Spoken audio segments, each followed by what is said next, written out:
All right, hey, it's Paul from China Cash Buyers, and we are right now on top of the Westin Hotel here in Atlanta, Georgia. Beautiful view, really nice day, super nice people, love the South, never been here before, just having a great time. And we're going to 50 cities to talk to Chinese investors and people working with Chinese to find out what Chinese really want in different cities, different things and different misunderstandings. Today the video is on misunderstandings and how you sabotage your success by what you think you know. And I was shocked. Last night I was talking to an agent, and it's an agent that I know very well. They took my course, they love everything I say. Every video I send them, they devour it, and they were very enthusiastic. And they sent me a few links, and they said, well, what do you think about these? And they were all excited they had found these links. So I started reading these links, and I just want to go through the misunderstandings in these links, and it just blew my mind. Seriously, it totally blew my mind. And I realized that I guess human beings, we think we know something, and it's the most dangerous thing is to think you know something. Because when you think you know something, you don't listen. You're not listening, right? So let me see if I can do this. This person is very nice and very intelligent, very wealthy, very successful agent, and they're actually doing well with Chinese also, but the misunderstandings were pretty severe, so let me go through them. So one of them was the idea that you can work with a middleman to get Chinese investors. I'm not going to say there's a rule that you can never ever work with a middleman. It's totally impossible. Just like I could fall out of this building and I might be caught. I might land on a huge pillow, a massive pillow, just happen to put there. A bed company might be moving a bed and I might land right on it.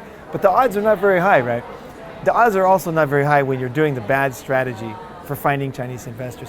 I always recommend going direct. And let's go through some things of why it doesn't work when you work with a team or with a partner who's going to introduce buyers to you. First, we'll talk about the types of partners.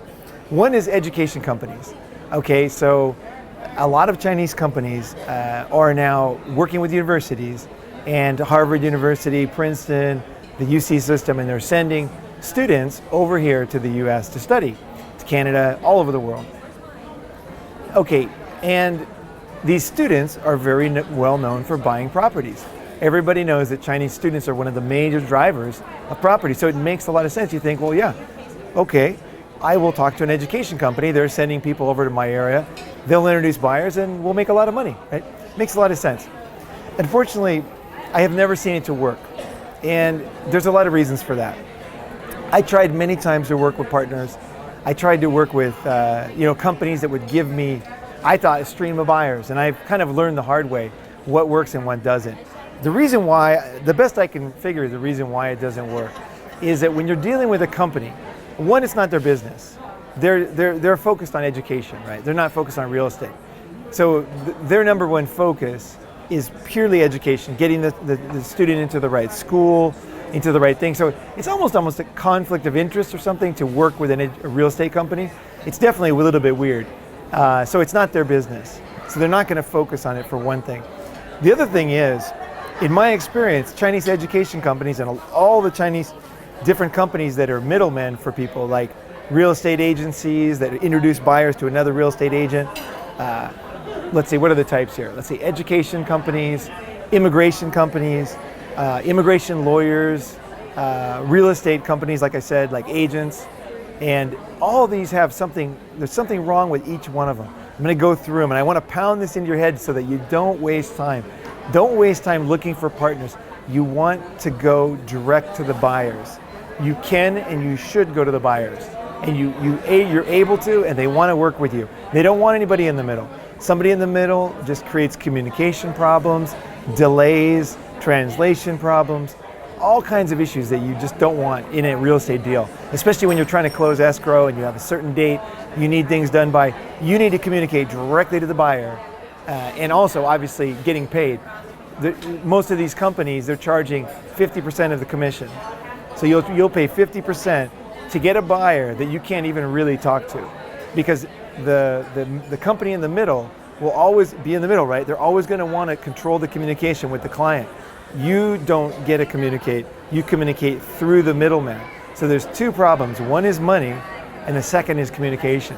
Communication is a major problem, because if it's not their main business, are they going to send every message Are they going to translate every single thing that you say just in the right, serve it up just right so that the buyer understands exactly what they're supposed to do and why you think this or that? No way. Education company, they don't have time. Immigration companies, I've seen immigration companies charge almost close to 100% of commission for referrals. So basically what you're left with is all the risk. You know, for example, you meet the client at the hotel, right? And you take them out and you see it, you show them listings. But you don't know if you get paid, right? You're putting your money out there. You're treating these people very well because you want to have a great relationship. You might take them out to dinner. This is all out of your dime. You might take your Saturday driving around in a car, right? Who wants to do that? Especially when you're only suddenly getting half your commission. It just doesn't make any sense. Nobody in their right mind would use a middleman to get a buyer. It doesn't make any sense here, and it doesn't make any sense in China. The only reason why it makes sense to people off the top of their heads is because they just don't know anything about China. It's like they don't know anything. They don't know where to start. So they say, well, okay, I'll get an agency and they'll send me a list of buyers, right? Be easy, right?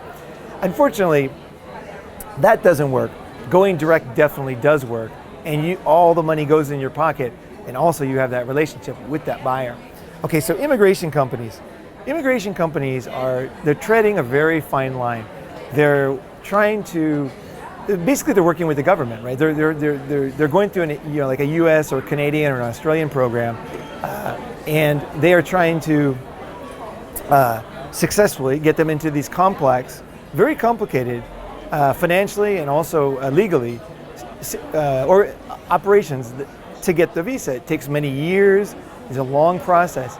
And these immigration companies are constantly being bombarded with agents like yourself trying to get referrals from the buyers. And I don't know really how to put this to make it super clear, but I would say directly, if you want to make money and you don't want to waste your time, you have to go direct. You have to meet the people. That's just it's the only way you can do it. There's no other way. There's a lot of real estate agents are another one that are very attractive to people because they think referral fees, right? We have referrals in America, in Canada, Australia, there's referrals. I have a buyer and they want to buy in New York, and my friend Dimi has a real estate agency in New York, and I introduced the buyer, right? No problem. They get a referral fee. But is that my real buyer, or is that just a throwaway thing that I do if I don't have any other options, right? You only send a referral if you absolutely can't sell them a house. You want to sell them a house. You want to sign the deal. You want that deal yourself. If you can't do it and there's scraps on the table, you may as well give it to your friend because they might turn around and give you something, right? So it's not a business. It's more of a, I don't know, long term, if you do a few referral of these, it doesn't hurt you and you can help your friend, right? But it's not a business. We're talking about building a business where you become very wealthy from rich Chinese buyers who are going to be your friends, and they will bring referrals. And this is where I separate from everybody else. When I talk about referrals, I'm not talking about referrals from companies.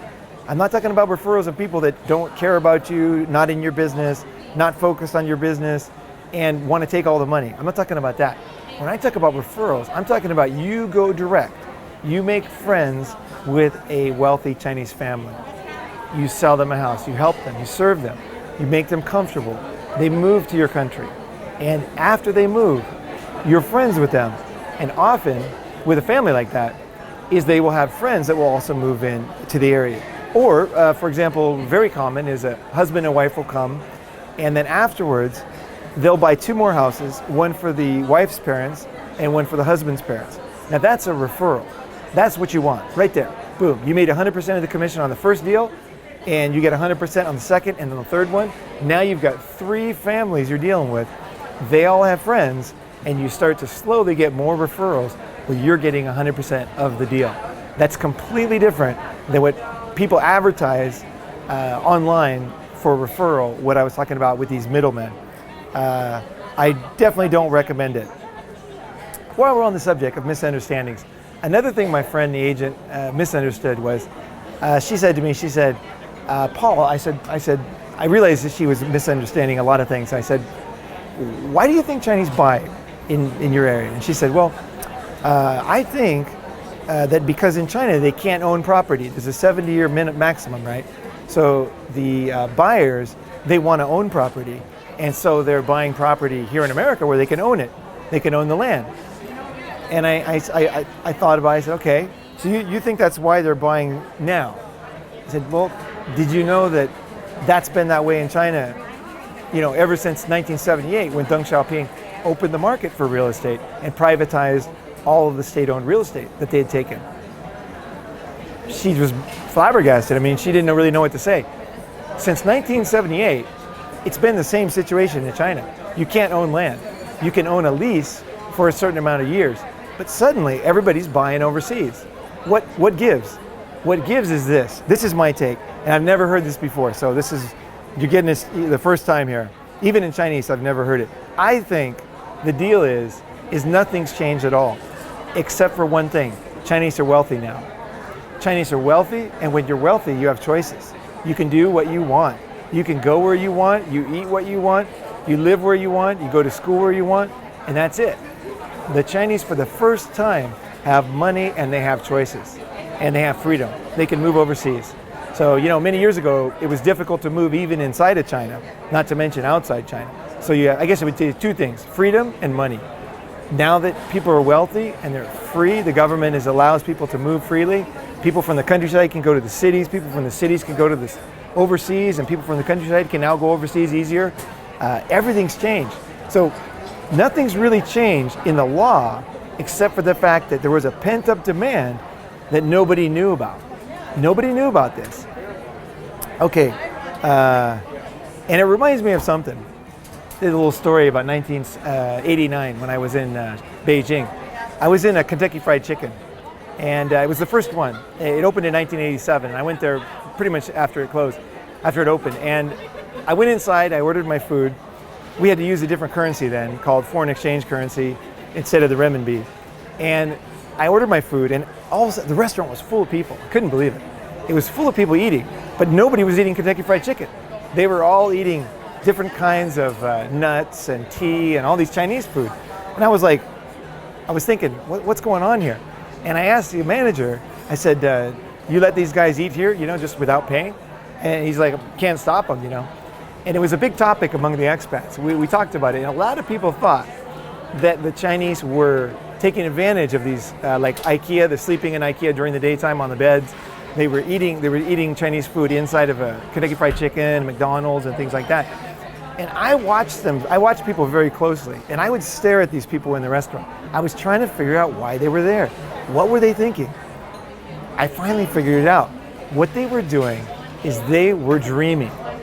They were dreaming of a day when they could afford it themselves, when they could go ahead and order food from the front. And I was proven totally right, because as soon as Chinese were wealthy enough to go to McDonald's, go to Kentucky Fried Chicken, buy a Coca-Cola, which I remember when that happened actually, because it wasn't always like that.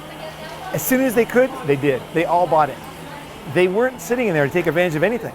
They were sitting there as their next step. They wanted to be modernized. They wanted to sit there. They wanted to eat these foods and try these new things, right? Try these new experiences. And so I think it's the same thing that we're looking at here. Chinese are wealthy. They've been dreaming about going to your country, going to America, Australia, Singapore, New Zealand, Canada. They've been dreaming about living there, and finally they can. And when they can, they do, and they do in a big way. That's what's going on. Okay, so the last misunderstanding is, I think this one goes under the category of maybe low self-esteem, or not thinking you're good enough, or not thinking you're capable enough. A lot of brokerages think that if they don't speak Chinese and if they don't hire Chinese staff, they cannot sell real estate to the Chinese. And it makes sense. And if you ask people, random people on the street, they might tell you that. And if you want to believe that, go ahead. It's fine. I don't believe it. It wasn't true for me. It wasn't true for anybody that I'm teaching. If you want to believe it, that you can't do it, like Ford said, you believe it, it's true, right? The thing is that if you hire Chinese staff to do your job, essentially what you're doing is, well, one thing, you're doing something new, something you've never done before. Before, you always sold property to your clients. Now all of a sudden you have somebody else selling property to your clients, right? I mean, you're selling your property to their clients. You're creating something, you're creating essentially your competition. You always want to go direct, and you always want to sell the property yourself. If you think they won't deal with you, you push ahead. You keep trying, because you will find that the Chinese are not so worried about relationship like people talk about. They want the best price for the best house. They want to get a killer house for a killer price. If you can give them that, in the end, they're going to go with you. So spend your time not worrying that it's not going to work. Spend your time preparing and learning and making yourself the best you can be, so that when you get that client, you don't lose it, because some of these clients are super wealthy. You know, they're coming into you with hundreds of millions of dollars, and they're ready to buy like really nice stuff. They want to invest. Don't lose them just because you didn't prepare. Prepare in advance. Know that you can do it. Be a pro at your area. Understand your buyers' needs, their motivations. Get rid of these crazy ideas that you have, that you can't do it or you have to go through a middleman. You can and you should go direct, and you will go direct. So thank you very much for listening. If you wanted more information, you can purchase my course. Go to ChinaCashBuyers.com. We're offering the free mini course. So you put in your email. I'll give you a few videos, and they'll give you a sample of what we offer inside the course. But we basically give you the A to Z, everything, not politically correct, how to sell to Chinese investors, how to find them, how to close the deal, all the questions you need to ask, all the little details that you would never think of on your own that I got through working over 20 years of working with Chinese and owning an agency in Shanghai, selling to some of the wealthiest Chinese in China. So my name is Paul Salo. Thank you very much for listening, and enjoy the view here in Atlanta, Georgia.